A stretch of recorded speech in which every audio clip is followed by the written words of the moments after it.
12:04 p.m. on Tuesday, July 7th, 2017. I'd like to call the meeting to order of the Bay County Board of Commissioners. Could you please take the call? Durancheck. Here. Krieger. Yes. Begic. Here. Coonan. Here. Ryder. Here. Lutz. Here. Herrick. Here.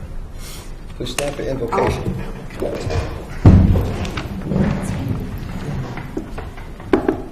Lord God, our Heavenly Father, Master of all creation, we come before you this afternoon seeking your guidance, wisdom, and direction. Lord, we ask that you lead and direct this board to work for this county, grant them knowledge and understanding of the needs for this community. Lord, we ask that you give this board of commissioners strength, dignity, and honor to work for the common good of all. Amen. I pledge allegiance to the flag of the United States of America and to the republic for which it stands, one nation, under God, indivisible, with liberty and justice for all.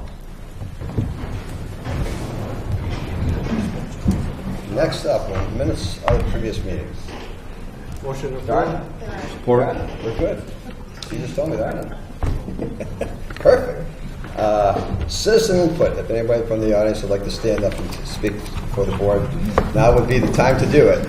I guess that's me.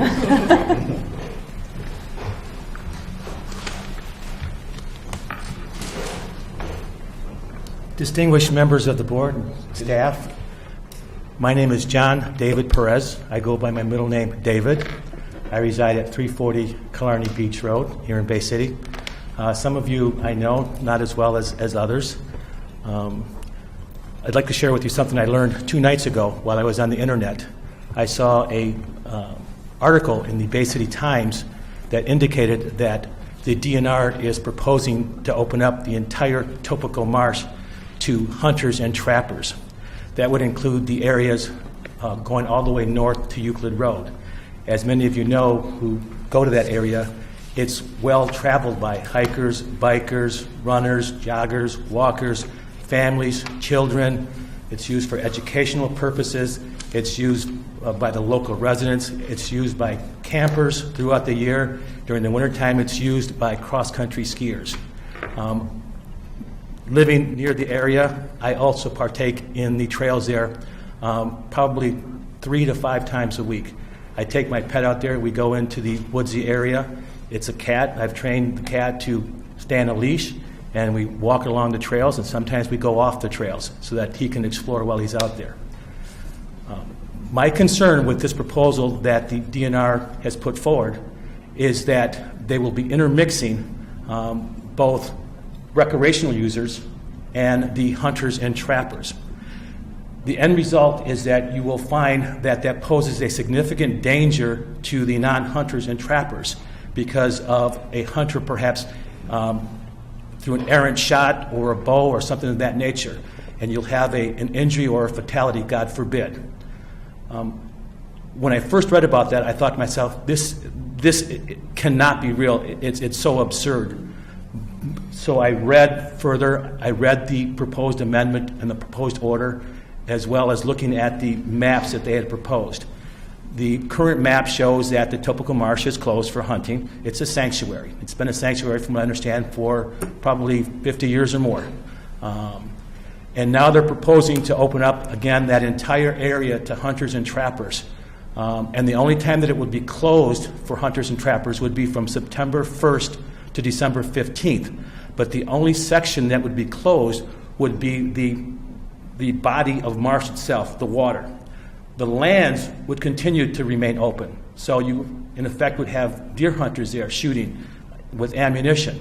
Again, I think that's a recipe for danger. Someone is going to get hurt or killed. The DNR has indicated that this would be an economic benefit to the area because of the recreational users that it will bring in. The only recreational users that it's going to bring in would be the hunters and trappers. The recreational users that use it for walking, hiking, etc., I think will have so much fear, including myself, that we will stop using that area.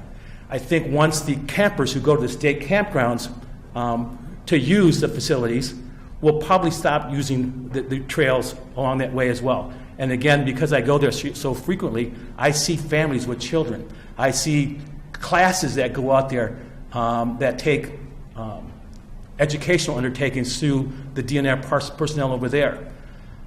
Public comments close this Thursday at the DNR facilities or the DNR offices, and they have a meeting there on Thursday, so it's closed for public comment at that point on Thursday.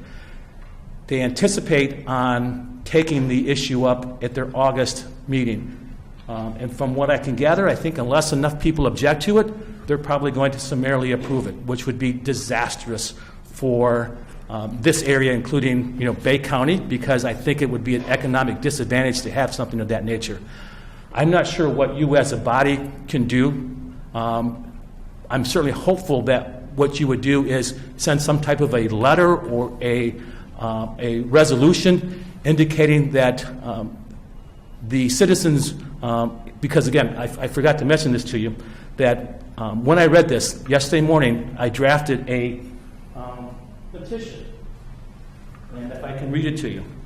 It says, "Petition against proposal to open up Topical Marsh to hunting and trapping. We, the undersigned concerned citizens and or patrons of the Topical Marsh located in Bay County, Michigan, object and otherwise are opposed in any form or fashion to the Michigan Department of Natural Resources proposal to open up the Topical Marsh to hunting and trapping. We believe that this proposal poses a significant safety hazard and or danger to all individuals and pets who partake in the natural beauty, peace, and tranquility of the Topical Marsh, and or imposes an undue burden, including but not limited to noise pollution, to those individuals living near the Topical Marsh." Last night when I got home, about 7:30, I started walking my neighborhood to try to get signatures. This morning, I took time off from work to start walking again to get additional signatures.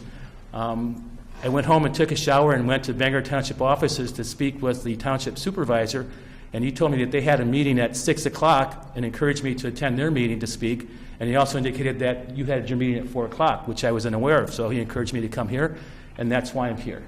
So again, I'm hoping that you will send some form of communication or resolution to the DNR by Thursday or before Thursday to share my concerns and approximately 40 signatures from homeowners that I've obtained thus far. Once I finish with my meeting at 6 o'clock with the Bangor Township Board, I will again start walking to try to get as many signatures as I can. Thank you for your time, and if you have any questions, I'll try to answer them. Commissioner Krieger. Thank you. David, we had talked earlier. Yes, we did. Last night was our Friends Group meeting based on the State Recreation Area Friends Group, and a letter was drafted in not supporting the initiative to open up that additional area for hunting, and that'll be going to Keith Craig in plenty of time before their Thursday get-together. So the Friends Group is not in favor of this at all. Thank you. Thank you. Sir, I can tell you that I frequent that area a lot on my bike, and I take my grandchildren out there on their bikes, so we go through the woods and we walk through there, so, and I know it's used a lot, and I think that, what you're doing is the right thing, and the good news is that this is broadcast live also, so people who are watching this are going to hear what you said and not have to wait 3 or 4 days, though it will be rerun. But they're hearing it in real time, and you have a great story, you make a great point, and I love that area too, and it is kind of frightening when you think that somebody could be shooting a gun out there, when you walk along the trail. I understand what you're saying, and hopefully enough people will get behind this, and it won't happen, So Thank you. Thank you. Yes, Commissioner Lutz. Would you like to give your name again and a phone number or contact? Yes. Yes, Yes, my name again is David Perez. I go by my middle name. And the phone number I can be reached at is area code 989-797-0000. Thank you. Thank you. Is there anyone else who would like to speak before? Hello, Chris Gerard, 100 Braddock Street in Bay City.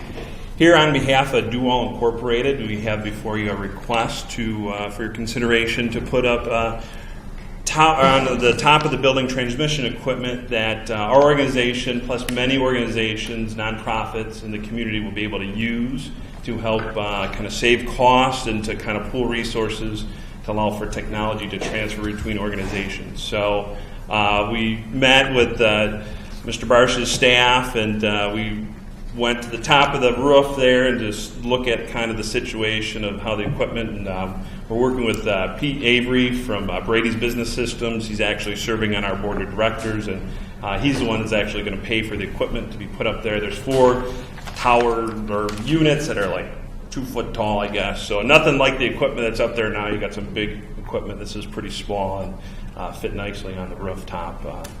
So it's pretty short and simple, but it'll help our organization and many other nonprofits in the community if you allow this to happen. So, Commissioner Krieger? Yeah, Chris, can you explain a little bit more just how this is going to say who the money and Yep. and what other access is going to get, and who's going to carry the liability of if something does happen during the installation? Yep, that would be our organization had the pool or the responsibility of the installation of any liability, working with Brady's Business Systems, who would install it. As far as helping the organization, so instead of having multiple connection points for like wireless access, internet access, we can have one pooled point that many organizations, when they have an access point, will And so- tap into. So if it's for wireless capability, who's going to be able to tap into that source then? So we work with Brady's Business System, so they're going to have a secondary point. So it would just be the the groups that are allowed access to that point. So potentially other county nonprofit groups also. Commissioner Kuhn? Has this been discussed with our IT department? Okay. Yes, we have, when we met with Chris, we had information systems and buildings and grounds participate in the meeting with Mr. Avery, Mr. Gerard, Mr. Barton. Now who's going to control, who's going to be able to go up there?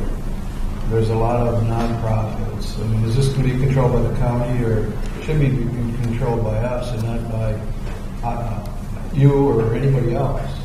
I mean, because there's probably a number of nonprofits who could use that. Who's going to decide who's going to use it and who's not going to use it? So the goal here, we would be kind of the guinea pigs to get it set up. And once we do, we'd like to work with a central party like United Way or the Community Foundation as a central point to kind of coordinate all that. Right, but once there is access provided to the public, nonprofit or whoever it might be, that may want to use that. Who's going to be the final decider on whether they're going to have access? The county or this particular group that you're dealing with?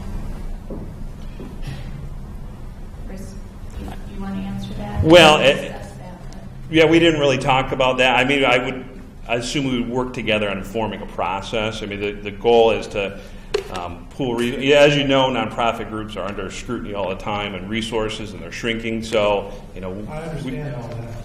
I'm just saying, who's going to control who's on it and who's not? One of the things that we discussed too, and this, it's just, we're obviously just discussing, we're still in the discussion stages, but everything is going to be subject to Corporation Council's review. Brady is going to provide a certificate of insurance coverage, so that would eliminate part of liability, that question we had about liability. And any specifications would be reviewed by Corporation Council. And we will see that prior to voting. Absolutely, yes. So what we're doing is just gaining information today, and we will, once the plan's in place and Corporation Council reviews it, and some of the questions that I might have or anybody else may have will be answered before we approve this going forward. We'll bring it back before. Okay. Yeah, I just like to add, Mr. Chairman, that we did meet, our nonprofits and community organizations are all challenged with, Sure, I understand. getting resources. The staff thoroughly reviewed the request, but I think, Commissioner Coonan, you have a very valid point, and that is, Chris, that either Corporation Council, the Board of Commissioners, somehow the county ought to have control over who has access to that. And I think our discussion centered on it wouldn't pose any interference with the other infrastructure that's on the roof. Bay County is a highly desirable location because we are the tallest building in the county. So I believe you made the point that's what you were looking for. And Yeah, I mean, we're not interested in coordinating that. We really wanted to work with another entity or party to eventually, once it's set up. Right now, we're in the process. We sold our, Duval did the building that we occupy on Lincoln Street in the south end of Bay City. So we're updating technology. So Mr. Avery made the offer to purchase this equipment that would allow us to save resources that we could bring in multiple nonprofit groups. So the goal all along is to have somebody else kind of be that decision maker. And so we're more than willing to structure that however it needs to be in the long term. We're kind of the guinea pig to kind of get it going. So this is good information that when there's a plan, it'll come back to us and we'll decide at that time. yes, Right. and ultimately, I think the county ought to be the final decision maker in terms of the various groups that would have access to that infrastructure. Right, Chris? Yeah, I'm fine with that. Obviously, we just want to get this going as a potential for multiple nonprofits to benefit the community. As far as what the criteria might be for participation and Commissioner Durancheck. And I have the same concerns that Commissioner Coonan has about the security on whatever floor this equipment's going to be on, who's going to have access at what time. If it goes down, is somebody just going to be up there by themselves without our IT people being there? So, yeah, there's some security issues there that, we can't have something ending up in our system and something like that. Yes, Chris. We have a system in place where anyone who needs roof access has to go through buildings and grounds. So if that were ever the case, when they're installing it or thereafter, if they ever need roof access, they have to go through John's office. And they are there at that time, physically? Yes. Okay, Yes. thank you. That's all I have, Mr. Chair. Everybody else all set? Thank you. All right, thanks a lot. Anyone else on the citizen input? Anyone? Oh, there we go. Perfect. Please state your name. Hi, my name is Pam Sadler, 1127 South Huron, Colquhoun. I'm here representing the Bay County League of Women Voters, and I'm sure everyone's heard the scuttle about the Bay County selling 2 of the bridges to a private company. I addressed the city meeting last week, and I let them know that the National League of Women Voters position on privatization of anything says to ensure transparency, accountability, positive community impact, and preservation of the common good when considering the transfer of governmental services, assets, and or functions of the private sector. I informed them that I did not feel that they had enough transparency and they hadn't proven yet that there was a positive community impact other than the city would not have to pay as much money. But if the traffic continues as it is now, you're looking at $33 million per year in toll. That is, for everybody that's crossing back and forth. I feel this disadvantages the lower income and the biggest employer in Bay County, the hospital. Bay County has urbanized outward towards the west of town. That means the majority of the people have to cross over that are working at the hospital. There are a lot of people that live out in Essexville that's going to be significantly impacted by this. We have low-income housing and senior housing right downtown, and they have one place to shop. But no major grocery stores. I think it's time that Bay County starts a conversation with the city about helping them maintain the bridges so they don't end up being privatized. Bay County people use the bridges. We use it a lot more than the city does. I don't think it's fair that we should expect the city to maintain it. And at this point, they're thinking about selling it and privatizing it, which is going to impact a lot of people in Bay County. Actually, I think pretty much all of Bay County. Did you have something? Mr. Barcia? Yes, I was going to say I met with city officials today at 11 a.m. And I don't want to speak for them, but I think the direction the city is leaning, and perhaps your comments are responsible for that, they're leaning away from privatization of the bridges and possibly one bridge, not leaving Liberty as it is, and focusing on the Independence Bridge. The question is two ways of funding it, a countywide millage or the tolls. So there's a tight time frame in terms of replacing the bridge because of its structural condition. If we wait for a countywide election, that could be 8-9 months down the road. It's going to take approximately 20 months to construct, 20 months to 2 years, 24 months. Also, if the millage fails, then that's going to set back the entire time frame. So no decision's been made yet by the city. I think they would like to make a decision, but based on my impressions is that they also have reservations about privatizing infrastructure in Bay City or Bay County. So the discussion will be ongoing, and I know that Commissioner Durancheck and I and Commissioner Begic attended a city commission meeting and spoke about 3 weeks ago, was it, when we had the information session. We learned a lot, and we all spoke on behalf of Bay County government. Yeah, I think it's time the county and the different townships realize that that's a huge expense for the city, and I think the city is starting to come back. I'm pretty confident that a lot of the people that work here live on the other side of the bridge. It's going to end up costing $4 a day to go back and forth to work. Go ahead. Yeah, I was just going to say that part of the discussion focused on the fact that it is a regional bridge and quite a volume of traffic that crosses Independence doesn't live in Bay County.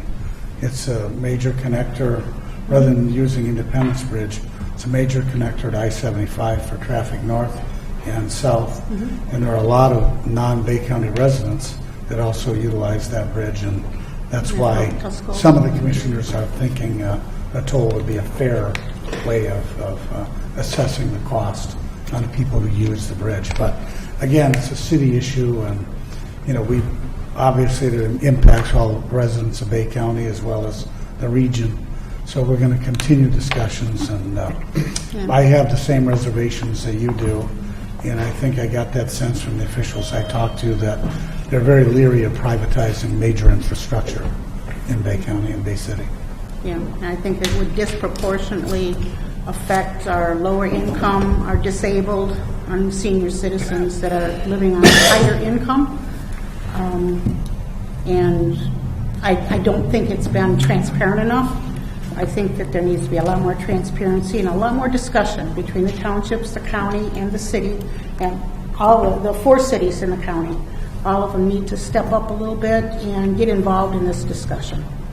I'm not saying right away, jump to millage, although that, that's going to be, an option that's on the table as well. But there's a lot of things that can be done besides privatizing it. Besides the fact that we're going to lose $33 million of local money, and it's going to be going out of the county. We need to keep that money here. We don't need that $32 million worth of tolls per year going elsewhere. We need to keep that in our area because that's going to take a lot of money out of our area that we really desperately need. Our county is already economically depressed. We don't need to take a lot more of our income away. So I think they said there was 45,000 people a day cross that bridge. That's a lot of money. That's, if you're charging starting rate of $2 to cross the bridge, if you don't live in the city limits, it'll cost you $2 to cross that bridge one way. That goes up real fast. And that $2 is the starting. They don't know where it will end up, but that's where they'll start at as a toll. So I think the county needs to get involved and fight that every way we can to keep it from becoming privatized. Besides the fact that we'll be the only city in the state of Michigan that has a toll bridge, other than a toll bridge between the North Peninsula and the Southern Peninsula, or the toll bridge between our country and Canada.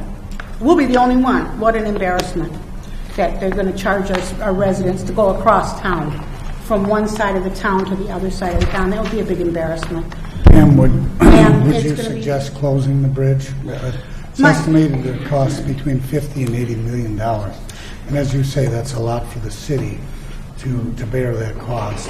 Yeah, they're looking at $3 to $5 million $5 million within the next 3 to 5 years on one of the bridges. My own discussion with some of the people, a potential fix would be to have the county maybe step up a little millage, not necessarily bridge millage, but millage to go to road maintenance. Change some of the roads. Henry Street, improve Henry Street, widen it out with the millage money that they get, even if it's a temporary millage. Widen that out and then close Liberty off Midland, and then keep the other one open. Keep them both open while they fix Independence Bridge with the millage money, then close Liberty, because that's so close to vets. If they have a better roadway, then it won't impact it. And it would also provide another 10 acres of property that can be developed on the west side of the bridge. And we can bring in more industries. One of the suggestions I heard was bring in a cancer center, make it all medical, make it all professional buildings, restrict the building there. But you would gain like 10 acres of all that prime river development, and that's going to bring in more revenue for the county as a whole, not just the city. That's going to bring in more industries in this area, and I think that's something that we need to consider as well, besides losing a lot of money. I know it's a big burden to ask people to step up and help, but I think it's going to be a bigger burden in the long run if we ignore this and just let the city deal with it again. Well, since the city owns it, I don't know, and it is in the city limits. Mm-hmm. I'm not sure if the county can impose its will on the city due to local government, local control. No, but I think we'd have a better chance of them not privatizing it if the county stepped up a little bit and helped.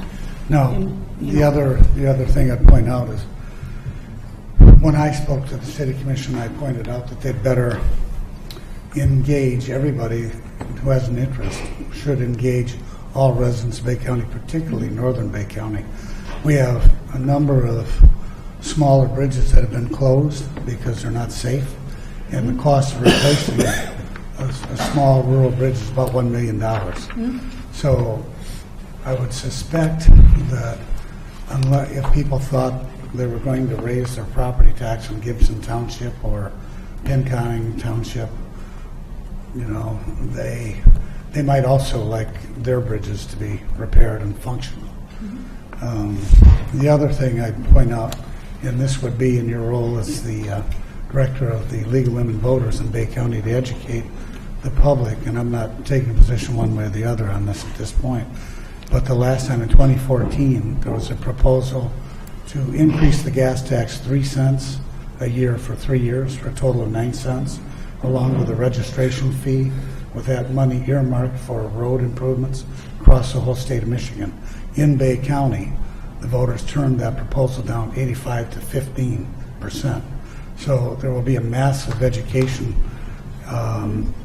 effort that would have to be made to get a majority of Bay County residents to voluntarily go to the polls and increase their millage for, say, one bridge. I mean, if they didn't feel their area was also getting attention and necessary resources. Well, I think at that point, the league will try to get some education going, but I'll need figures too. You know, I'll need to get with everybody and get some figures out there as to how many people are crossing, how many people are actually city residents. I just think it needs to be a lot more transparent than it is. And if the residents decide that that's what they'd rather do, then that's what they'd rather do. But I think it needs to be addressed by the county as a whole, all the townships, all of the cities. And Well, we can weigh in, but it is visiting all a of city them. bridge, so ultimately the city commission has control over what they're going to do. Just to let you know. We Yeah, can- no, I We can understand. recommend to them, but we Yeah, can't. just something that the county needs to be aware of and start exploring as well, and stick a pin in it. Thank you, ma'am. Thank you. Anyone have any questions? Nope. Anyone else from the public? Seeing none, we'll move on to petitions and communications. Blue Cross Blue Shield presentation of the Win by Losing trophy and shirts.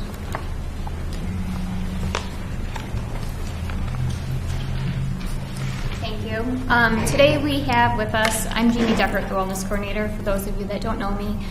Today we have Kelly with Blue Cross Blue Shield because we had entered into one of their Win by Losing competitions. Thank you, Jeannie. As Jeannie said, I'm Kelly Karoga from Blue Cross and Blue Shield of Michigan, and I'm here to present Bay County with the Win by Losing trophy for winning the Win by Losing contest. And the Win by Losing contest is a 9-week program that we offer to employers twice a year, once in the spring and once in the fall. And Bay County employees rallied to lose almost 300 pounds, which is awesome. And I worked with Brown & Brown for 2 years on Bay County or for Bay County. In both years, they won the Win by Losing. And I just think that's outstanding. Thank you. Thank you.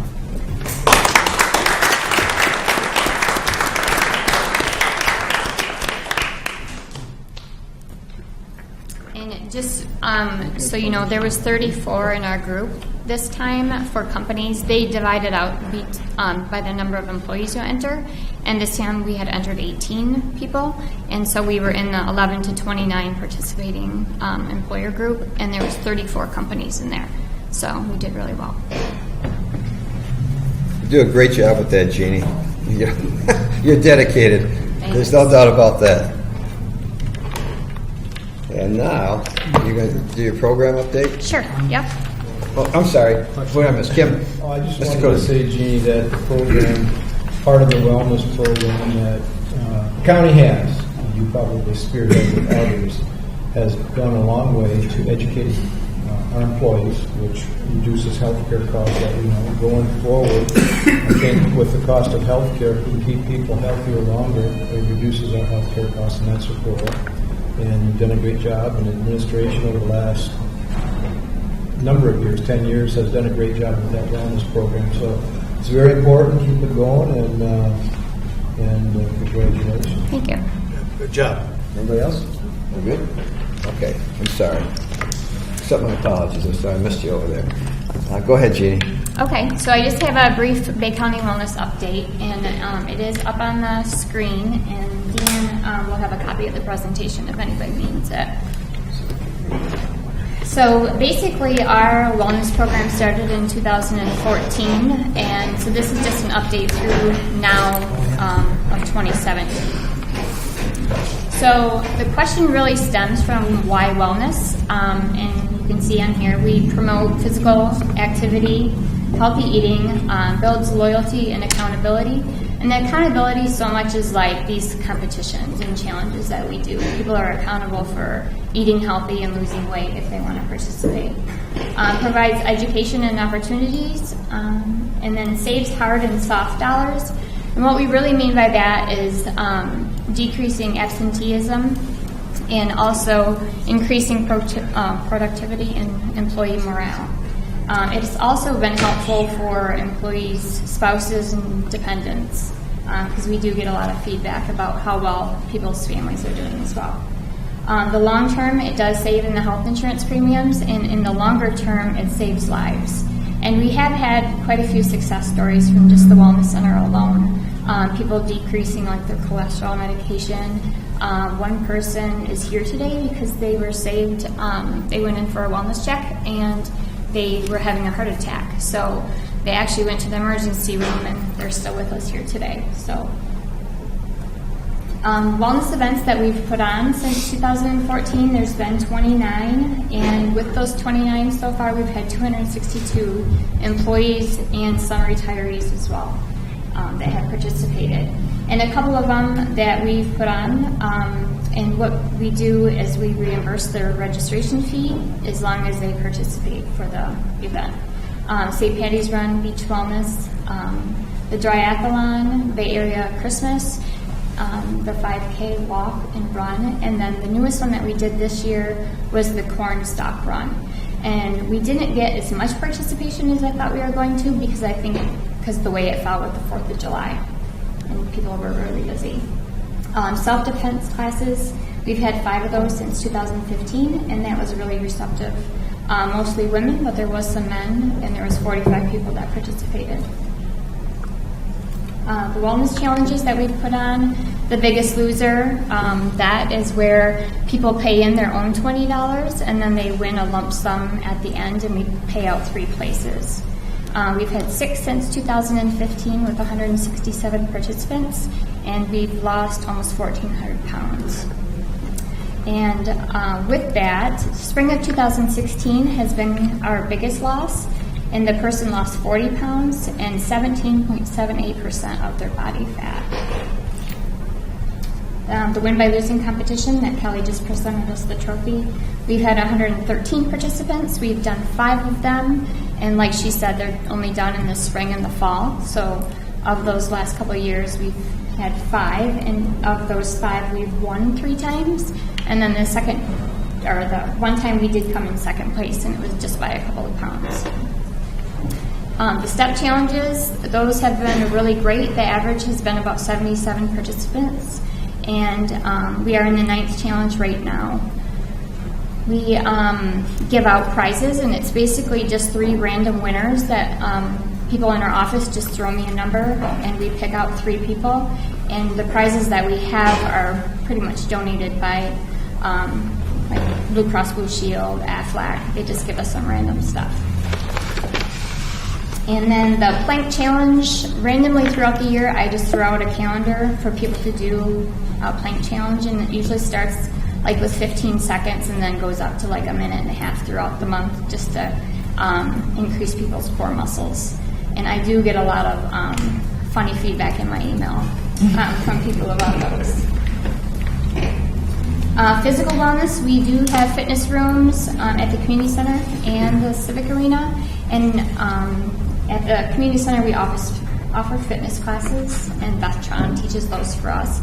Those are all free for Bay County employees, retirees, and their spouses. While the community center pool is open, lap swim is free for employees, as well as noon skate.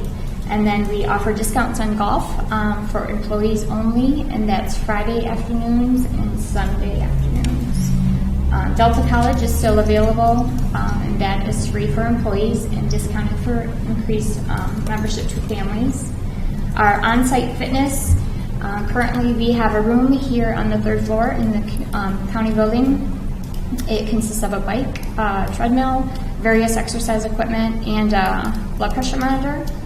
And then at 911 dispatch, there is a treadmill, and the mosquito control has an elliptical, and the sheriff's office has a workout room.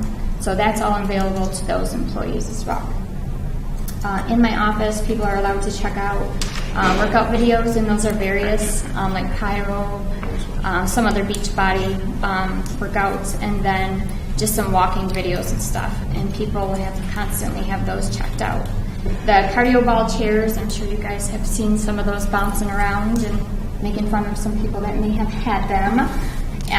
But those are available for people to check out, and that's supposed to increase core muscles as well. And then the mini cycles, those are like a bike that goes underneath your desk. People might call them a fidget spinner nowadays, but people can exercise their legs, or you can put them on top of their desk and exercise your arms. So those are available for people to check out, and those are all at no cost as well. So our wellness education that we provide for employees, we have cookbooks that can be checked out. Those are various crockpot recipes, clean eating, healthy cooking for two, stuff like that. Wellness books, those are like mindfulness, body-mind connection type stuff. Wellness pamphlets about cold, weight loss, cancer, just a bunch of various health topics, and those are free for employees to check out. And then the employee break room posters, we have designated people throughout the departments that change those once a month, so each month there's something new for them to read. Potty postings, those were new this year. We have 80 of them throughout a couple different departments, all in the county building. Every single bathroom here has one. Civic Arena and Pinconning Park, that's where we have them currently. And then the stairwell posters, those were also replaced this year because there used to be some in there before they painted. And those are all on health topics. Our lunch and learns, we've had 23 since 2015, and 416 people have attended. Our next one is tomorrow with Ken Kelbel, and he's going to be talking about retirement planning. So we try to have one of those every month, and it's various topics again, and all the speakers are usually free, and they do provide the lunch. So that's been really well received by all the employees. Our email newsletters, we do Monday, Wednesday, Friday. Monday is the Your Health Matters, Wednesday is the Wellness Wednesday, and Friday is the Fun Fact Friday. And they're usually all about the same topic, just different branches of what might be involved. Health promotion, Sam's Club comes on site once a year to do free vision screenings, and they also hand out like different things to clean your glasses, and sometimes they'll give contact solution.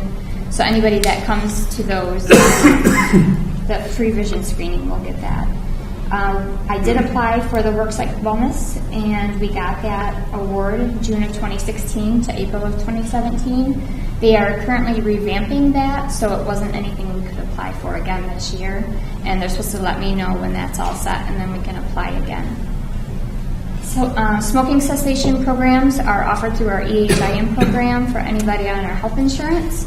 And there's also some resources through our employee assistance program that can help people with quitting smoking or using tobacco in general. The employee assistance program, we did change that this year. And this involves like counseling, financial support, like bereavement, legal. If somebody's going through divorce, they can call this 1-800 number and get some assistance with some questions that they have. Our Wellness Center, our appointment count is increasing. In 2016, up until this point, we've had 848 appointments, and already in 2017, we've had 907. So that continues to increase, as well as the satisfaction rating is still above 90%. I've included some employee feedback. I know this is kind of small to see, but I just want you guys to know that we do get quite a bit of email feedback, voicemails, and so we try to put all of this information together so that way we have some feedback for unions and stuff when we might need to talk about different things. Delta College, I did get a couple of emails in reference to that, and people were happy that we continued that even though we decreased the amount of memberships that we purchase. And the very last one there, I just want to touch base on that. It says, I wanted to share with you some good stuff. Last time I went to the Wellness Center, they said I'm down 17 pounds since June. I'm off my cholesterol meds. I'm down to half of the blood pressure meds I was taking, all thanks to walking. So this particular person emails me quite a bit because he's now like running marathons. He did his first 8, or the Irish double for the St. Patty's Day. He's extremely well. Like it's just amazing how well he's come just by participating in little things like the step challenges and the weight loss challenges and stuff like that. So with that being said, I do have some wellness statistics from different resources online. In 2015, 80% of companies had a wellness program, and that's compared to 2008 when there was only 58% of companies that had a wellness program. It's said that medical costs fall by $3.27 for every dollar spent on wellness programs, whereas absenteeism costs fall by $2.73 for every dollar. So we do see a positive return on investment by implementing wellness, and it's beneficial for budgets and productivity as well as health. So we are seeing some really good results from people that are participating. Whether they tell me they're participating or not, it's, they're getting healthier by changing something in their life. So in 2018, we're going to continue doing our reimbursements. Lunch and learns, there will be about 10 a year. Same thing with step challenges, those are every 10 weeks. So 40 out of the 52 weeks a year, we'll have a step challenge going on. Our education, we'll do our newsletters as we do, hang up flyers, change the flyers in the break room every year so that way there's something different.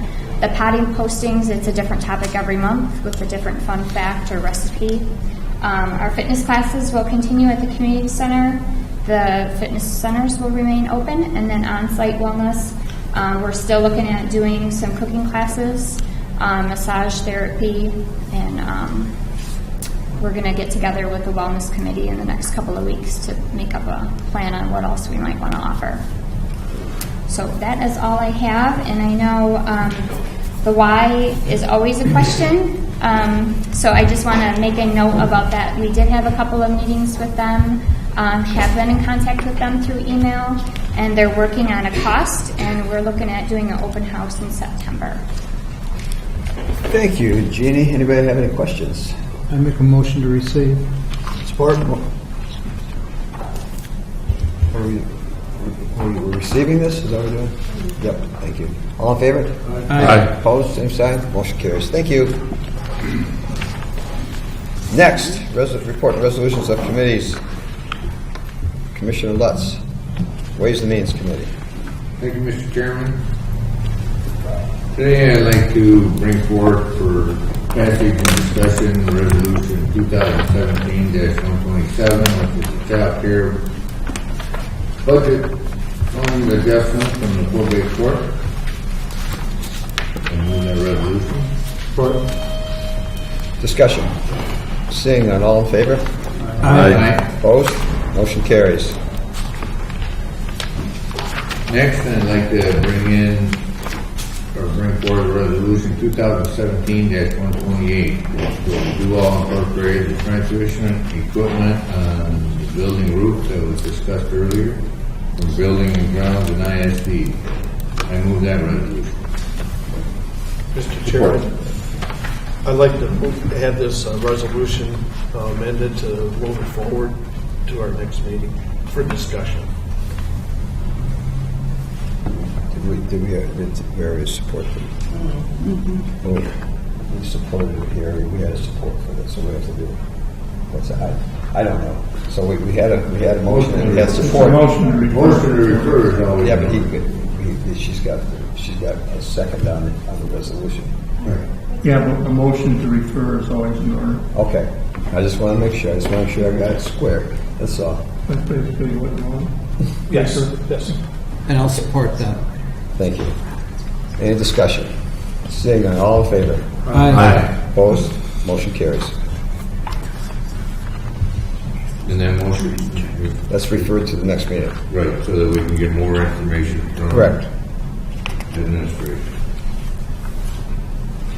Okay, next I'll bring Resolution 2017-129, the Region 7, Division on Aging Annual Implementation Plan for fiscal year 2018. I move that resolution. Support. Discussion. Seeing none, all in favor? Aye. Opposed? Motion carries. Next is Resolution 2017-130.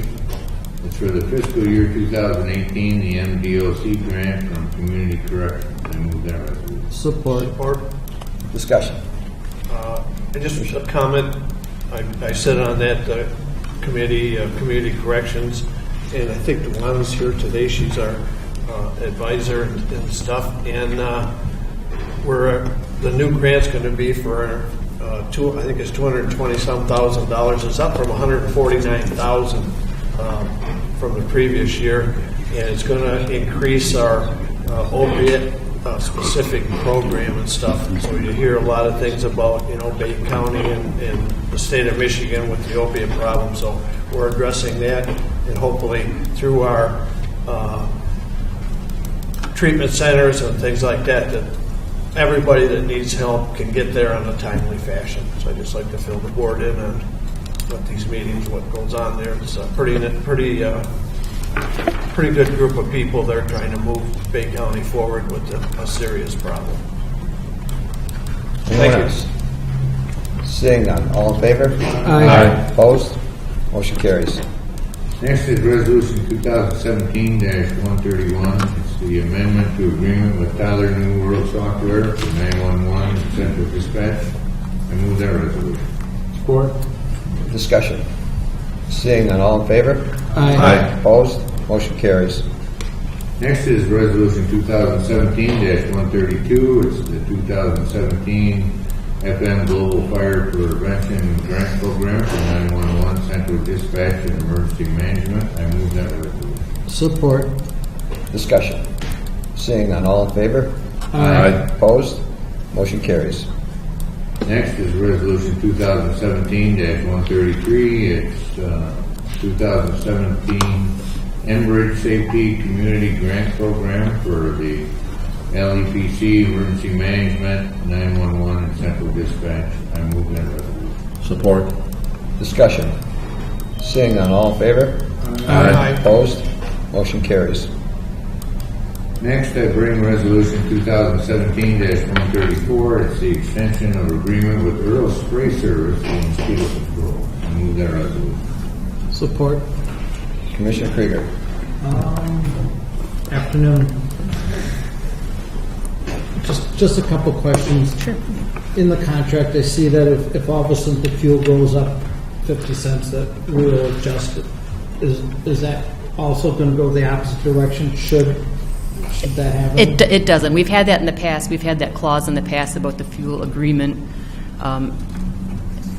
Fuel at this point for Jet A is about $2.70, and it was about that price when we did aerial treatment in the spring. Our pilot's concern is whenever there's instability in the Middle East, like there may be right now, in the future, he doesn't know what gas prices are going to do, so he puts that in there, not planning on prices going up, but in the event that something unforeseen happens. So, no, if it were to decrease 50 cents, it does not go down. Okay. My other question is, I know the Earl Spray Service does Saginaw and Midland, I believe. No, they do not. They're strictly Bay County. Strictly Bay County. Correct. So there's other people out there that provide a service to other counties. Correct. Saginaw has a contractor, aerial spray service. Midland has Hatfield spray service. However, you'll see in the supporting letter that their prices are at least 75 cents, I believe, an acre more than what we're paying. So when you multiply that by 50,000 acres, it's quite substantial. So you did a good job. Yeah, we're happy with it. Thank you. Very good. Thank you, Rancher. Thank you very much for the email that you sent me about the new mosquito that I guess they found, or somebody had mosquito control, one of the biologists. So nice to know we've got one more to fight off, and that you are out there because of the increase, obviously with the flooding. You're out there a little bit more than Correct. Just to let everybody know. That Yeah, you're and out if I may take a minute, we're on our 4th week of overtime with the magnitude of 10 inches of rain is beyond anything we've experienced in the 30 years here at Mosquito Control.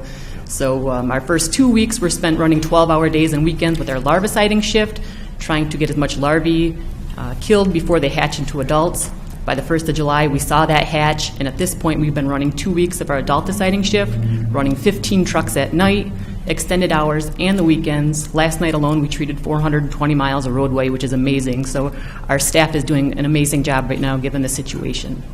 So because of good leadership. Oh, Good job. thank you. Yes, Commissioner correct. McGee. I have to say, I was at the Auburn Corn Fest outside all weekend, and I don't remember getting mosquito bite the whole weekend. Great So news, yeah. Nice special spraying out there. Yeah, as a community-wide program, that's what we try to do, especially for special events like that. When you have large quantities of people, the big hatch came when the 4th of July fireworks came, and they're predicting 300,000 people coming into Bay City. So that's one of our top priorities, as well as every township from Gibson to Merritt. So we're doing everything that we can. Thanks, Rebecca. I got to tell you, this is your time of the year. Yeah, under the circumstances, Rebecca, you're doing a tremendous job. Always do. I noticed in the media that 2 crows were found with the Zika virus. Correct. In Monitor Township. Correct. Could you comment on that? Correct. Does it pose, is it an ongoing threat? Since 2002, when West Nile first came to Bay County, we've had positive crow West cases. Nile virus, Yes, that's right. That's, excuse me. Zika's not currently here. That's okay. We don't want Zika.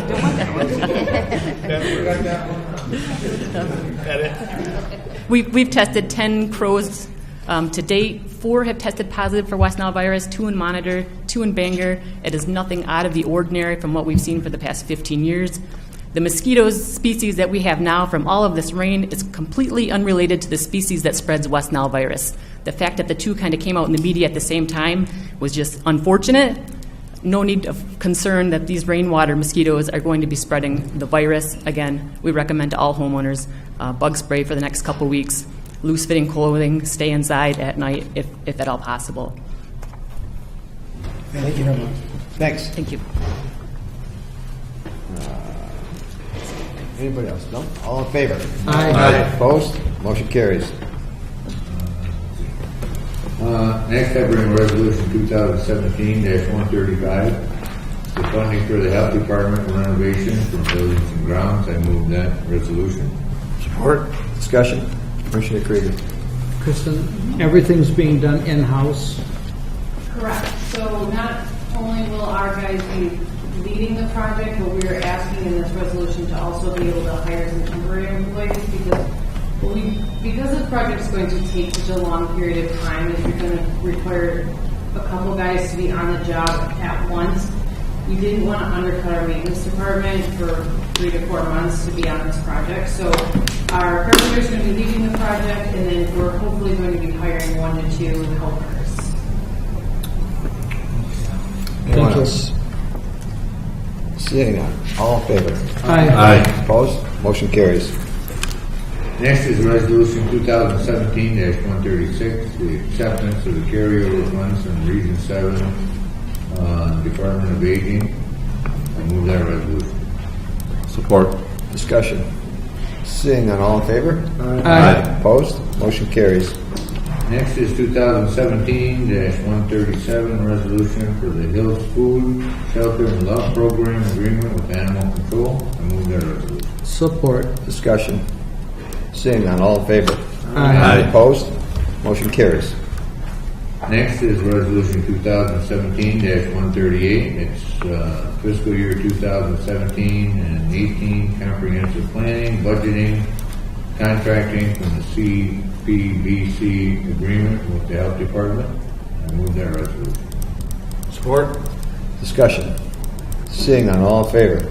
Aye. Opposed? Motion carries.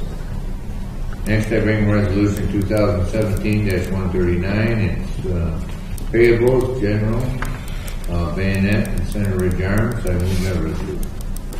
Support. Discussion. Seeing none. All in favor? Aye. Opposed? Motion carries.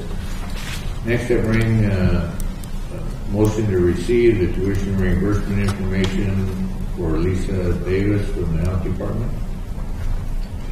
Support. All in favor? Aye. Opposed? Motion carries. Next, I'd like to make a motion to receive the analysis of the general fund equity for 2017 to date. Support. Discussion. Seeing none. All in favor? Aye. Opposed? Motion carries. Next is the executive directive for 2017-11. I make a motion to receive that information as presented by the executive. Or Discussion. Seeing none. All in favor? Aye. Opposed? Motion carries. And that's all I have for Ways and Means. Thank you, Commissioner Lutz. Commissioner Ryder from the Personnel and Human Services Commission. Thank you, Mr. Chairman. We have the following resolutions before us today. Resolution 2017-140, Lakeshore Legal Aid for fiscal year 2018, Region 7 funding. I would move that resolution forward. Support. Discussion? Seeing none, all in favor? Aye. Opposed? Motion carries. Resolution 2017-141, Golden Horizons, fiscal year 2018, Regional 7 funding. I would move that resolution forward. Support. Discussion? Seeing none, all in favor? Aye. Opposed?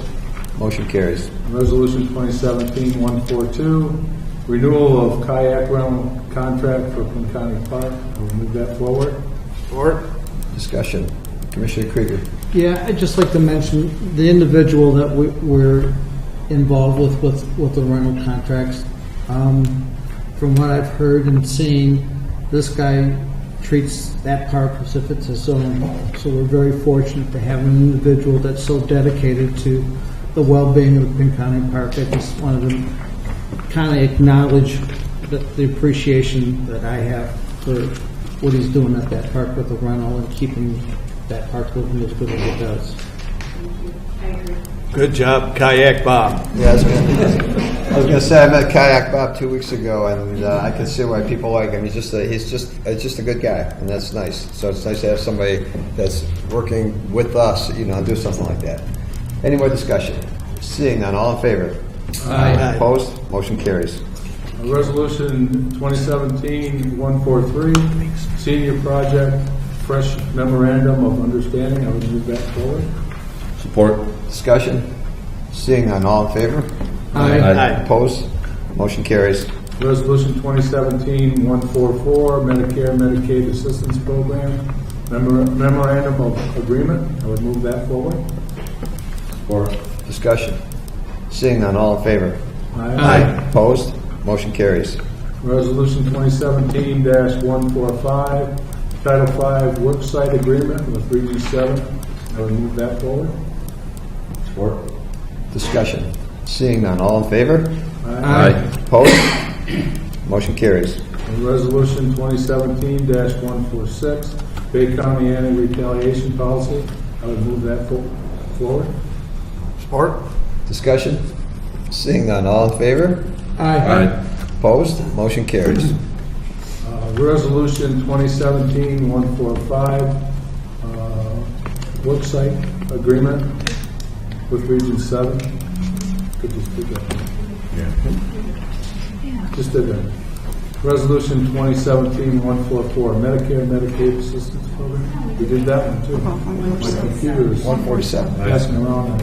Last one we did was the Works Anti-Retaliation. Resolution 2017-147, Vacancies, Health Department, Public Health Nurse and resulting nurse vacancy. I will move that resolution forward. Support. Discussion? Seeing none, all in favor? Aye. Opposed? Motion carries. And that's all we have before you today, Mr. Chairman. Thank you. From the Board of Commissioners, Commissioner Durancheck. Thank you, Mr. Chair. Resolution 2017-148, reports of the county executive. I'd like to move that forward. Support. Discussion? Seeing none, all in favor? Aye. Opposed? Motion carries. Resolution 2017-149, opposition to any reduction of funding to the Great Lakes Restoration Initiative. This resolution was sponsored by Commissioner Michael E. Lutz of the 7th District. I'd like to move this resolution forward. Support. Discussion? Seeing none, all in favor? Just a Oh, little. I'm sorry. I didn't see you. I'm sorry. I was a little slow. We got to do whatever we got to do to keep this funding intact here, because the way that they've taken that out of the budget and stuff, that's going to decimate our Saginaw Bay and everything that we've been working for the last 10 years. So this is a great, it's a good thing to get some opposition out there. Thank you, Commissioner Watts. I agree. Resolution 2017-150. We have to vote on it. Oh, okay, sorry. All in favor? Aye. Opposed? Motion carries. Sorry, Mr. That's okay. 2017-150, Resolution supporting Michigan Senate Bill 400 and Michigan House Bill 4651, amending the Emergency Telephone Services Enabling Act. This resolution was also sponsored by Commissioner Michael E. Lutz of the 7th District. I'd like to move this forward. Support. Discussion. Seeing none, all in favor? Aye. Opposed? Motion carries. Thank you, Commissioner Durancheck. You're welcome, Mr. Chair. Reports of the county officials and departments. First up, County Executive. I don't have much to say other than I would like to commend Ryan Mans and his staff for the tremendous job that he did in dealing with the flooding disaster that Bay County has been confronted with in the last 10 days or so. And Commissioner Durancheck and I last Thursday met at the Midland Holiday Inn to meet with FEMA officials, Homeland Security, State Police, and Small Business Administration. We're awaiting a federal designation of disaster to make Bay County eligible for federal and state assistance for our residents and businesses, as well as County Road Commission in terms of infrastructure repairs. So Ryan did a tremendous job, and all the commissioners have been concerned, and I know that Debbie Russell has fielded a tremendous number of calls from concerned, frustrated residents. So doing the best we can to answer those questions. And we'd ask the public if they have concerns to check our Bay County website for the latest information on how to file claims and what help they might expect as we move forward. Okay. Thank you. Any unfinished business? Oh, sorry, Commissioner Durancheck. Just a comment to kind of expand a little bit on the executives. At this FEMA meeting, they broke us all down, all the counties and stuff, and boy, Ryan Mans took control of Bay County. He had all this stuff, was all his paperwork and everything to dispatch all these, because FEMA was there with, had it been 80, 90 people. I mean, it was impressed with FEMA that they had that many people there, but it was a serious issue. But boy, Ryan stepped right up, and he had everybody going in the directions they needed to be, so he did a great job, and his whole staff needs a little pat on the back. Yep. Thank you. Thank you. Any unfinished business? New business. We have Bay County Sheriff, the replacement patrol vehicle. They're requesting $24,052 from the fund balance to replace the vehicle. This is proposed resolution number 2017-151. So moved. Support. Discussion. There was an insurance, but, I mean, we're allowing this one's for fund balance, but wasn't there like an insurance claim going to be? Go ahead. We did submit the claim to MSRMA, and they provided, they sent an appraiser out and looked at the vehicle, and actually deposited a check for $13,020 today with the Treasurer's Office that will be deposited as revenue in the sheriff's account, and that will be used to offset, what we have to pay for it. So. Okay, great. Thank you for the information. All set? Yes, sir. Okay, we had moved. We had a second. All in favor? Aye. Opposed? Motion carries. Mr. Chairman? Yes, sir. Do we need to, at this time under new business, address anything, sending a letter or resolution in support of the biblical month? Because as a commissioner, I'd like to see that remain a sanctuary and no hunting and no trapping in there.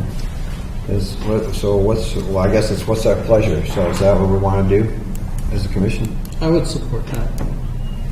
So maybe we could have our help. There's the best help in the world. Maybe she could draft a letter for us on our behalf in the next couple. Because it was Thursday, right? Thursday. So we have to have it done. So if we could cause that to happen, I appreciate that. Yeah, I think we could cause that. As a commissioner, and I think I can, get unanimous support, that we should support that effort to keep that. Commissioner Krieger. What I can do, Deanne, is I can give you a copy of the draft letter that's going to go from the Friends group, so you'd have the appropriate numbers of what it is we're going after. Thank you. Yes, Commissioner Durant. I would just like to bring this out so that everybody knows that a lot of our parks and national parks and money and all that comes from an excise tax. A lot of people don't even know about it. That comes on from ammunition and firearms. It's automatically put on there when the distributors sell. So if you want to do some research on how much money comes into everybody's budgets from this, you need to do this. So just to let you know, that's why I will be voting no on this. Okay. So we have a motion, we have a second, we have discussion. All in favor? Aye. Opposed? No. Motion carries. Anything else under miscellaneous? Nope. Miscellaneous? Miscellaneous. I'm sorry, Commissioner Krieger. Thank you, Mr. Chair. Just We to started trying to thank sneak you. it by you. But it didn't work. I just want to say thank you for the individuals that came out for our beach wellness.